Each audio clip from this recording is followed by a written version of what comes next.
So, good evening, everyone. Welcome along to the SFC interviews. Yes, I know it's been a while. I am still here, though. Still bringing you these interviews. So, we've got Andy Woodman today. How you doing, Andy? How's things been? Yeah, really good. Thank you. Yeah, thank you for having me on the show. That's all right. Not a problem at all. So, we'll kind of get straight into it, really. So, what was it about Stevenage that kind of attracted you to sign up with the club? I think I was pretty much sold a dream by the manager at the time. We slowly and quickly turned into a nightmare. Yeah. Yeah, he sold me this vision of what he was wanting to achieve and how he was going to achieve it.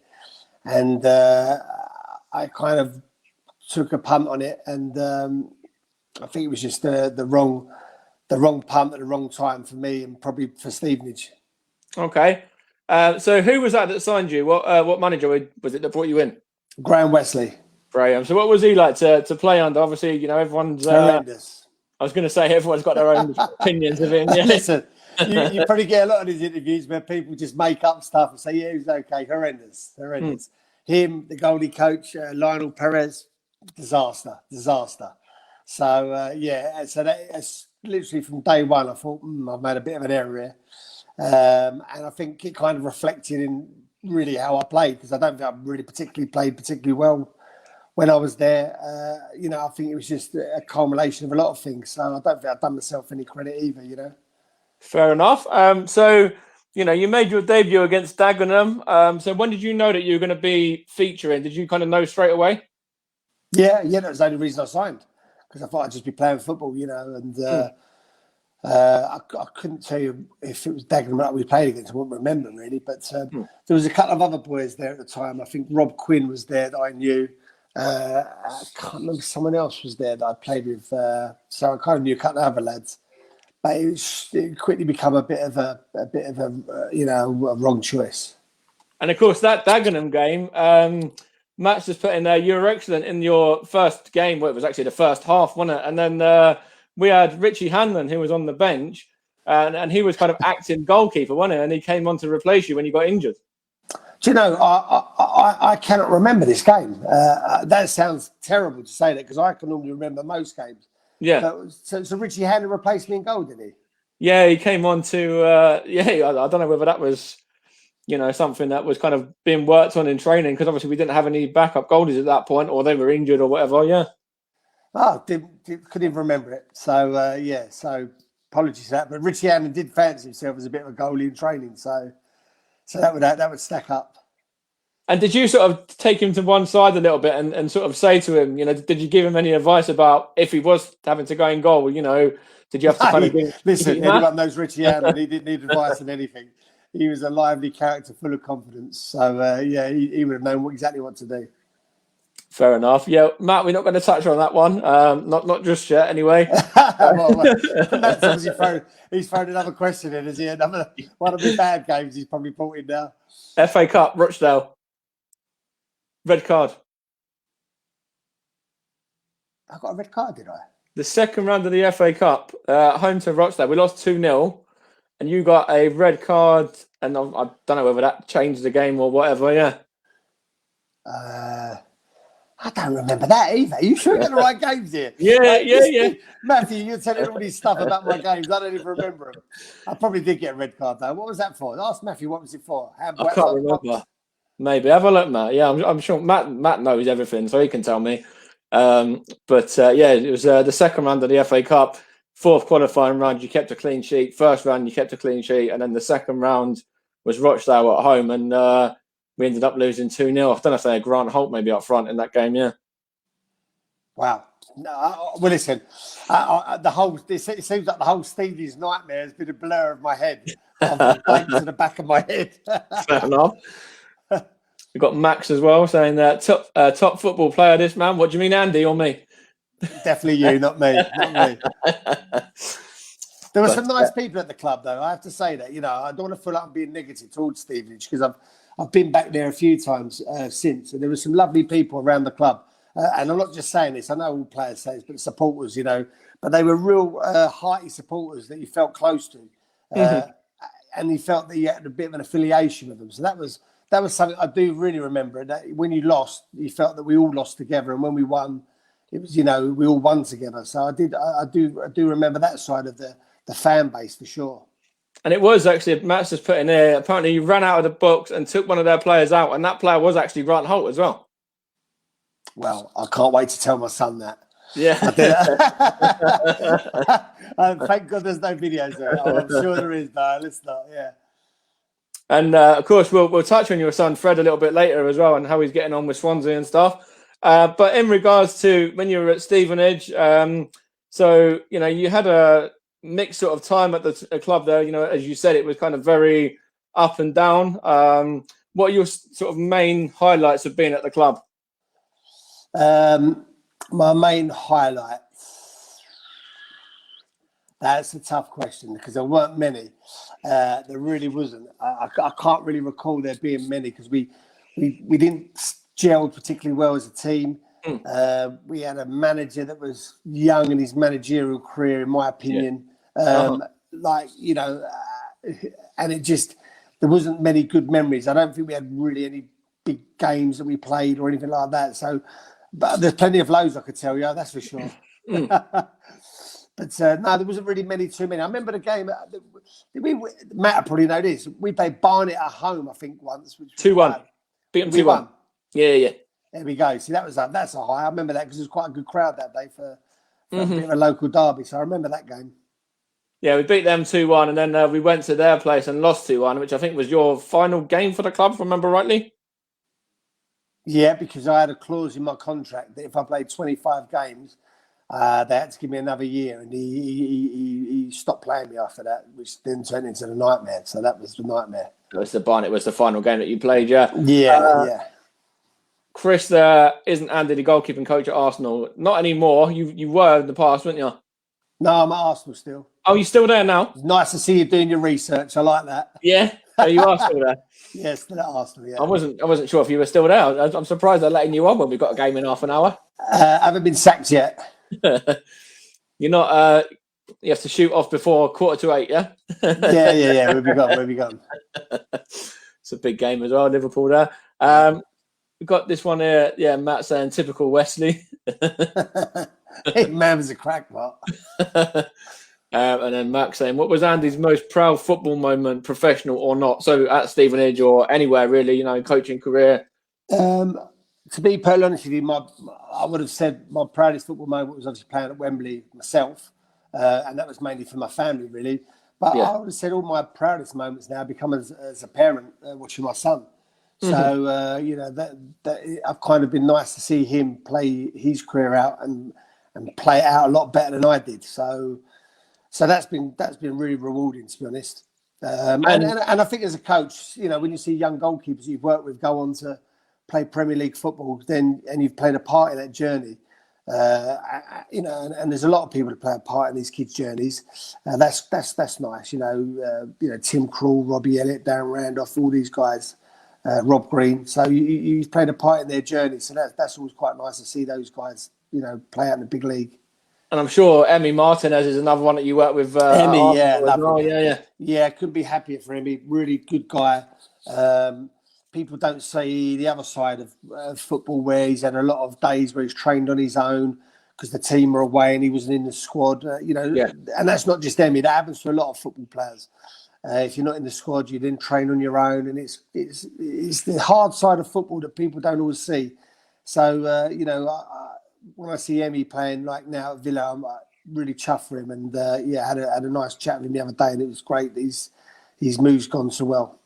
That's right. He's doing really well at Villa. He started off great in the career. There 2 clean sheets, saving the penalty as well. Couldn't go any better for him so far, couldn't it? Yeah, no surprises from me on that. He's a top goalkeeper. We was lucky enough to Arsenal to have two very top goalkeepers with Burn and him, and before that David Ospina. So we've had some quality there, and Peter Cech. So he's been brought up the right way, and he'll go on and be a top international goalkeeper like he's slowly becoming. We've got a message here from Matt as well about Fred. Freddie looks a top keeper, future England number 1. We hope so. Again, it's all about the pathway and the journey, and hopefully it falls into place. That's the long-term goal. So yeah, we sort of we live in hope with that one, and we keep working towards it. So he's on the right path for sure.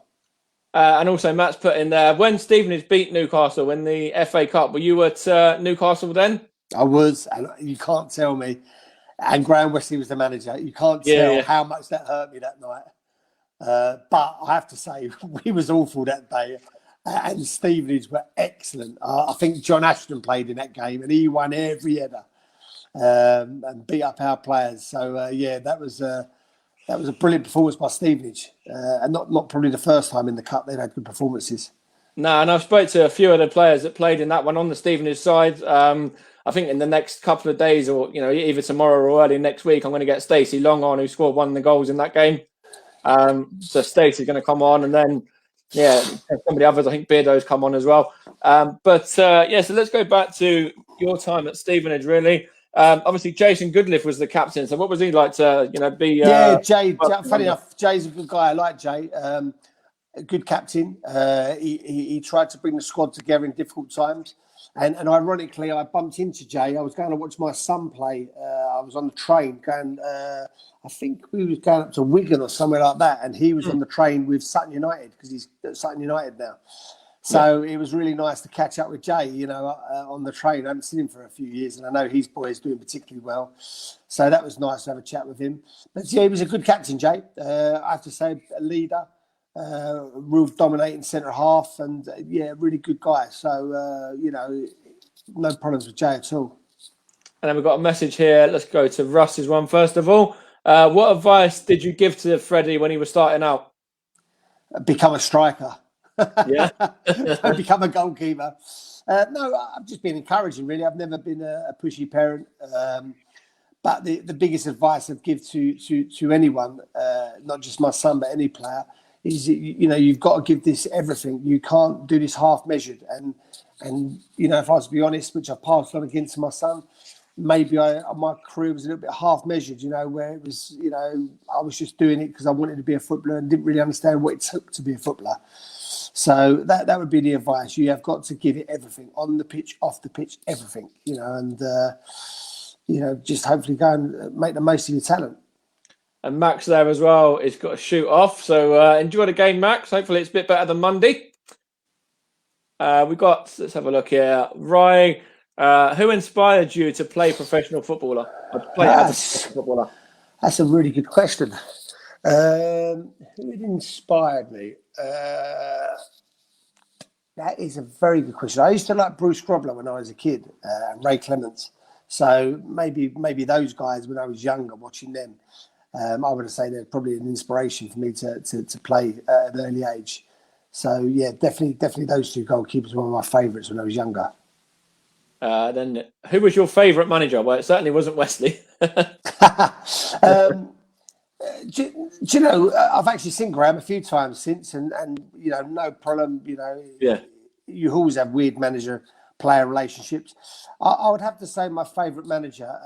I've had several that I've got favourites. Steve Coppell was my first manager, who really gave me some great advice, and I would have to say changed the course of my life, because I was at a bit of a crossroads in my life when I was under Steve Coppell, and I've sort of never really said to him, but he changed the direction of my life, which could have gone another way. Okay. So Steve was a big influence in my early part of my life, and then I would have to say Ian Atkins. He signed me for 3 clubs. I played under him, and I probably had my most successful spell as a goalkeeper. And I'm still in contact with him now. So yeah, definitely, those 2 guys have been great. And then one manager I always like to mention is a guy called Jack Pearce, Bognor Regis in the non-league circles. So I went on their loan, and again another man I'm still in contact with to this day. So there's been a few on the journey, but they would be the 3 that spring to mind. Okay, this one here from Rye again. What advice would you give to someone who wants to get into coaching? Well, I would have to say you've got to study the game. If you have, and that's not just if you haven't played it, but even if you have played it, you've got to study the game, and you've really got to be honest. Is the biggest thing. You can't keep telling your players, they did okay when they're not, and sometimes that's a hard thing to do.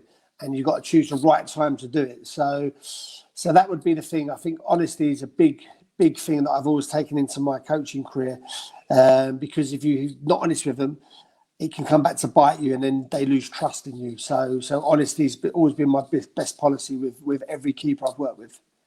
Okay, that's a great answer as well. Let's see, we'll go to that one in a minute, actually. Rice said he's met Bruce Grobbelaar because he played for his local team at Plymouth. We've got some more questions there, but I've actually got some here as well. So what was it like, playing alongside George Boyd? When did you know that he was going to go on and be as good as he was? Yeah, George was a great player, wasn't he? I mean, you could see it from a young age, he's a great player. And then funny enough, many years later, I come across George. I think it might have been when I was at Newcastle. I hadn't seen him since I'd left. And I think he may have been, where would he have been then? At Hull, maybe? Hull or Burnley, one of the two. Yeah, it might have been Hull or Burnley. And it was nice to catch up with him, from being a real young boy in our team when I was there to being a man with a family and that. So he was a superstar, George, and a real, that aside, a real good guy and a real, lovely young man. So he's a credit to him and his profession and his family. So yeah, I'm delighted for someone like him. And hopefully he can maybe even work his way back to Stevenage now. Obviously, he's out of the door at Peterborough. I'm not too sure what's happening there. So he's going to get a move anyway in the next few days. Don't know where that's going to be yet, but it'd be great for Stevenage to maybe get him back. Although the wages would be obviously ridiculous and whatever, but yeah. What age would George be now? That was he's 34, 35, something like that. I mean, so he was in the team, I think, as an 18-year-old or 17-year-old when I was there. So that's fantastic. Yeah, well, fingers crossed. It'd be nice, maybe a nice fitting end to his career coming back to the club that he started at. It'd be nice if it, something didn't materialise with that. But anyway, let's jump back to these now. So, what was it like playing alongside, Anthony Eldon and Dino and that as well? Obviously, they were great strikers, and I'm sure they were probably Dino rather be playing with rather than against. I used to have mixed bag about Dino, to be honest, which as a goalkeeper, people that are goalkeepers probably might get. I didn't like the way he used to leave a bit on the keeper all the time. I thought it was a bit of a coward's way a lot of the time, and it used to actually annoy me when he used to top a keeper, but that may be just because I'm in the keepers union. Maybe, yeah. But he was a whole-hearted player, and you'd want him in the trenches with you for sure. Mm-hmm. Anthony was a great player, great finisher that I felt should have really gone on and had a great career. I don't really know where he progressed to be honest, if I'm just. I know he left us and went to... He went abroad. And I know last I saw he's been at Leeds, obviously. I think he was in Turkey, playing in Turkey somewhere, something like that. So he had a better career than probably I've given him credit for. But I really felt he should have been a top player. He could really finish. And he was another lovely young lad. Yeah, good lads. And apparently George Boyd is 35 tomorrow. There you go. 35. Fantastic career, George. That is a fantastic career. And then in regards to when you signed for Stevenage, obviously you signed from Oxford. They were Football League at the time as well. So did you see Stevenage having enough quality to get promoted, or was it just a matter of, No, that was the only reason I signed. Like I say, I met the manager. He had this vision, which I brought into, of how he was going to get out of the league, etc., etc. And very professional, his approach. I could never, ever knock him for any of that. He tried to do things properly. So that was the vision I brought into. But it became apparent that it wasn't quite the vision that I got when I sold it. And in regards to Graham as well, obviously, that was that his first spell at the club, and he's gone on and had another 3 since then. So what was it like to, see him come back last season, for example, when he was kind of just brought in and just sort of, Well, you know what? It's funny because as much as I'm saying I didn't enjoy my time under Graham, and I'm sure he'd have his point of view on it as well. Maybe I wouldn't play as well for him. There'd be various reasons. And Lionel Perez was one of them. I couldn't stand the man. I'm not going to make no secret of that. He was, just a despicable man I didn't like. So that played a problem to me. But I've spoke to Graham last year when he got the job and offered if he needed any help, as in with young players on loan. So professionally, it's not a personal thing when I say this to people. People sometimes think, oh, that's a bit strong saying that. It's not personally that I didn't like these people. I just professionally didn't think they was really on the same page as me, and that's just the way it was. That's But fair enough. I was first to ring him last year, congratulate him, and if I could have helped him with any players to help Stevenage, I offered that up to him, so no problem with that. And then, of course, we'll touch on it a little bit here now as well. When you left the club, you made a step down a few divisions as well, and then you kind of played, a couple of years in the lower divisions there. Did you still feel that you had it in you to play at the kind of higher level, the conference and above, or? Do you know what? I think I'd fallen out of love with it after Stevenage. Right. I got completely disillusioned with it. I have to be honest with you, because it just wasn't right. The some of the things I witnessed and had after having a pretty good professional career, really. Yeah. And then I got offered a coaching position at Russian and Diamonds, where That's it. Yeah. a player coach's job, which got me into coaching, really, which was the route I wanted to always go. So really, yes and no. I went down the lower levels just to play, and probably at that time just to earn money, because we're not all millionaires like everyone thinks. No, absolutely. Yeah. So then that led me into my coaching career, which I've enjoyed, as much. And then we've got a message here from, let's go to Matt's one. Did you work under Jim Smith when he was at Oxford? Sorry, I've lost you. Say that again, sorry. Oh, that's all right. Did you work under Jim Smith when you were playing at Oxford? No, but I've heard some fantastic stories about Jim. So I didn't. He was one of the managers I missed. I think he tried to sign me, though, when he was Derby County manager. And I was at Northampton. But I've heard some lovely stories about Jim, a real character. So, yeah, that's one I've missed. And then this one here from Rye as well. What were your thoughts on Matt Macy, and did you recommend him to Plymouth to sign him on loan? Matt Macy's a top young goalkeeper. Yeah. Or he was when he went to Plymouth. I think he had an indifferent spell there. He had some good days and some bad days. But that's, people probably don't always get it. That's normally what happens when you're having your first proper loan. You're going to go through these emotions, and it's just always leaves probably a little bit of a bitter taste to the club you've been at, where they think, oh, he's rubbish. Or, I had it when I went to Exeter City. I was disastrous there. But it's part of your learning process as a goalkeeper, or a young player.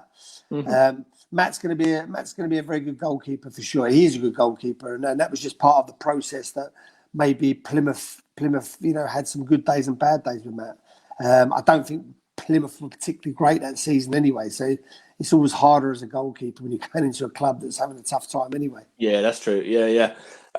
So in regards to, let's just kind of touch a little bit on, let's have a look here. Yeah, so, not just coaching as well, but you were also manager at Whitehawk for a little while, and you kept them up in the National League South as well. So that was your only experience in management, wasn't it? And, what was that like as a challenge to, go in there and to know, you've got a real job on your hands straight away? Yeah, I mean, in fairness to the owners there, a guy called Chris Gargan, who really drove me mad to take the job. I mean, I think they were 17 points adrift or something ridiculous. It was a ridiculous number of points they were adrift. And I just left Crystal Palace, the Premiership. So I was way I wanted to take it. But this guy drove me mad. And it actually worked well that I could watch my son play as well at the same time. So on certain games and that. So I took the job just to the end of the season as a challenge to myself to see if I could do the impossible. And we actually achieved it, and it was brilliant. And management was definitely a route I felt that, yes, not because of that experience. Everyone could go and manage a good team and do good things, but we were so far adrift that we stayed up. And I learned a lot about myself on that journey as well of how to manage people and how not to manage people. There was a couple of moments where I really, I felt let myself down as a person, and reflected on that and thought, well, I would never do that again, or I'd never say that again. So it was a good all round experience that I thoroughly enjoyed, and it's certainly something I would love to do again if the opportunity come up. Maybe Stevenage one day, eh? Maybe one day, but they're well known for giving sort of inexperienced managers a chance. Obviously, Teddy Sheringham, Darren Saul, even now with Alex as well. So yeah. Well, listen, Stevenage is a great club. I have to say that. And I'm not just saying that, by the way, because I'm on this chat. I had a lot of fond memories of people there that I met, so and supporters as well. So I did enjoy my time there. We've got this one here. I'll just look at that one in a minute. But obviously, with your coaching career, you coached with some big names at some big clubs as well. So, Alan Pardew, Sam Allardyce. When you were at Arsenal as well, who was manager at Arsenal at that point? Was it Arsene Wenger? Yeah. Unai So, Emery. what have you learned off of those guys? I think you learn that they've all got their own styles and they're all their own ways, but ultimately it comes down to winning, and it's whatever style or way you have to make yourself in a winning environment. Yeah. So you take a little bit out of all of them and you try and get your own personality on it as well. Mm-hmm. But you couldn't say anything about any of those managers. I mean, they are all top managers, whether you like them or loathe them. They've all done it at the highest level. So, and to have I only had one season of Arsenal, but to see how he operated in that last season under immense pressure from everyone, media, fans. Oh, for sure, yeah. This man was fantastic. I'd love to have been around him when he was really, had the Invincibles and that, because when he was really under pressure, you'd have never have known it. He went about his job, unbelievable. So yeah, I've been very fortunate to work with some good managers and good people. And even now, like Mikel as well, and Freddie and guys like that when Freddie was there. Yeah, so I worked closely with Freddie. Mikel obviously is in the club now, doing a great job. So yeah, they're all good guys, and they're all very intense in what they do, and they leave no stone unturned. So yeah, I've been very fortunate to be that close to the coalface of these guys. So yeah, very very blessed. And of course, you're no stranger from having some, good name, contacts as well. You've known Gareth Southgate all your life, so 26 minutes. It only took 26 minutes. That's good. I normally get that question after about 2 or 3 minutes. That's well played by you. What was that like? Obviously, growing up with Gareth and, of course, writing the book together as well. Exactly. Well, it's all in the book. So, yeah, that's fine. It's great. He's a great guy. What can I say? And then, of course, that book went on and it won awards and all sorts of stuff in it, that book. So, what was tell us a little bit about the book. I don't really know much about it. So, well, the book was something we'd done when we were still playing. I think I was at Oxford United at the time, and Gareth was at maybe Middlesbrough. And I used to write a diary every day, and mainly I had this vision of writing a book because I lost my mum when I was young, and it was a vision really maybe to try and give another player some sort of insight and maybe some hope that, that was my vision of what I wanted to write in a book on my own. One day Gareth saw me doing this and we sort of said, look, he come up and I did, look, why don't we do something together? Which allowed me to also put that bit about losing my mum in the book and then relay the story of our friendship and our careers that are so different, complete different parallels. So that was really it, really. And the thing I got out of the book is actually I went to Brookes University in Oxford to do a talk, and actually a boy pulled me backstage and said, I've read your book, I've just lost my mum, and your book's helped me no end. So in a weird twist of fate and a full circle, what I'd originally set out to do in my head, one person come up to me in all that time and said that to me, and that was really my I wouldn't say reward, but definitely my sort of my good feeling of like my purpose was done, of doing that. So it was a good experience. I thoroughly enjoyed it. And those books are like still available to get, yeah? So you can still get them. It's called. I think you probably might get it on Amazon or somewhere like that now, or maybe on eBay or something. Woody and Nord, it was a good book, and we won Book of the Year, which was quite a nice, prestigious trophy to win for your books, and that was nice. There you go. I'm just looking on Amazon now. You can get it on Amazon. It's £8. I'm going to purchase that when we get off, in fact. Yeah, we get you to sleep nicely at night. No, I'll get that when we come off. I will grab that tonight. Yeah. If it's no good, I'll send you the £8. That's all right, mate. No bother. But no, so obviously you mentioned there about your management as well. So yeah, in regards to Freddie, you know, how's Freddie getting on? Obviously, he was at Newcastle. He's now over at Swansea. Yeah, no, it's all going well for him on his journey. You know, he's getting games, he's playing. He's signed a new contract at Newcastle, which you know, I'm delighted that. You know, Newcastle's been brilliant for Freddie. It's a massive club. Obviously, I've worked there, and the people are fantastic. And I'm not just saying that. You know, I know people always think, "Oh, of course you're going to say it." You know, I settled in Newcastle for the rest of my life. It was that lovely a place. So yeah, we're really chuffed as a family. He's still on his journey there, and hopefully the long-term goal. He's gone on loan to Swansea, playing there. Done a season there last year. Hopefully, going to do another season this year. We started to do that. With the sort of hope of maybe coming back next year and hopefully being in a more experienced position, a challenge to be number one goalie there. But it's not easy, you know, as Freddie knows and as I know and people that are in the football know, it's not easy to be a number one in a Premiership. It's very, very hard. Yeah, difficult, challenging. But you know, that's something he's taking head on and full on, and again we'll see where it takes us. It's been exciting for him, and he's very professional with his approach, and us as a family are really very proud of him and his sister in her career. And of course, so let's have a look on here. So yeah, we spoke about Fred there. We spoke about Gareth. Let's have a look here. That's the book. Let's have a look if there's much else. Got to keep an eye on the time as well. There is a game in 5 minutes. So. So obviously we said about what would you say to anyone who wanted to go into coaching and things like that. So yeah, you're still with Arsenal. So just finally, really, what are your thoughts on Stevenage's whole League Two survival and the situation there? It's going to be hard to wrap it up in a couple of minutes, but as much as you can get into, Yeah, no, I was delighted that obviously they survived and stayed up. I know it's probably at the expense of others. It was the way it was.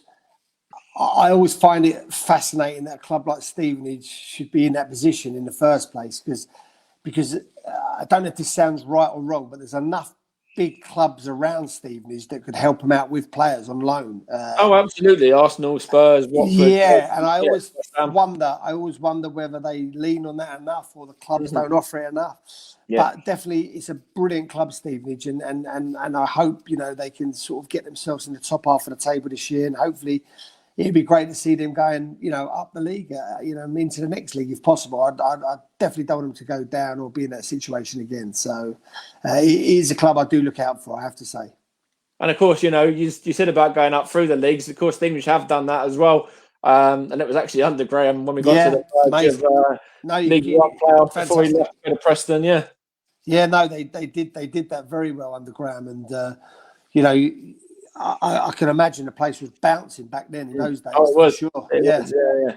But the atmosphere was great, and it was just amazing to be a part of that. And of course, going up through the leagues and even getting to the semi-final of the League One playoffs as well. Sheffield United. Look at all those teams we were playing. We were playing half of the teams that were in the Premier League. Sheffield United. It's fantastic. And Mr. Wallace is still in charge, is he? Phil Wallace is still there. Yeah. I don't particularly know Phil personally or anything like that. I remember him from my time there briefly, but I have to say these guys that take on these clubs. I mean, he's been there must be 20 years now at least. Yeah, it was. Where did he come from? Orient, was it? Was it Orient? It's an amazing job. I don't know, but it's an amazing job these people do, and even more so in the circumstances we find ourselves in at the moment. So I would urge any club and any fan in the country at the lower leagues to keep supporting these guys, because these guys are doing a job that is unbelievable, even more so now. So, really keep the faith with people like Phil and other chairmen at lower league clubs. They're really having a tough time. Absolutely, yeah, and of course with no income from the fans coming into the grounds as well and things like that. Very little income anyway. Yeah. It was Boro and Wood, by the way, not Leighton Orient, but yeah. You have to get some mistakes in there, mate. You can't be perfect all the time. Yeah, no, listen, I've got plenty of mistakes in my career, so don't worry about that. But no, in regards to obviously the clubs and not allowing the fans and stuff in, hopefully that's something that will be sorted out, in the near future. Because obviously that's where a lot of the clubs get their main income from. I agreed. Listen, I'm no professor or no expert in COVID, so I wouldn't want to make any comment on that side of things because it's pretty worrying what's going on in the world. Yeah. But I would say that these stadiums are outside, and these lower league clubs, particularly the lower league clubs, don't fill their stadiums in the best of times. So social distancing probably won't be too big a problem in those grounds. So let's get fans back in these lower league clubs because they're going to be going out of business, and that's going to be a tragedy. See empty stadiums and blocks of flats built on these places, that's for sure. Absolutely. Of course, talking about blocks of flats and everything, Highbury was when Highbury was the Arsenal stadium. That's got all flats on it now, isn't it? So yeah, done it very nice as well. Yeah, not sure if Stevie's had the same sort of look as Highbury. But now I think we'll probably wrap it up there in regards to everything that we were going to talk about. Brilliant. Of course, best of luck with everything that's going on at Arsenal. Best of luck with Freddie as well, and everything that he's got going on with Swansea. Thank you very much. And say hello to Gareth and say well done for picking Bukayo and Ainsley in the squad. Yeah, two good players. That's two very good players. Very good. They are great players. No, very good. Listen, wishing you all the best, and I'll be looking out for Steve. He's over to the top half of the table. Cheers, Andy. Thanks a lot, mate. Pleasure. All the best. Thank you. Bye bye. Take care. Bye now. Bye bye.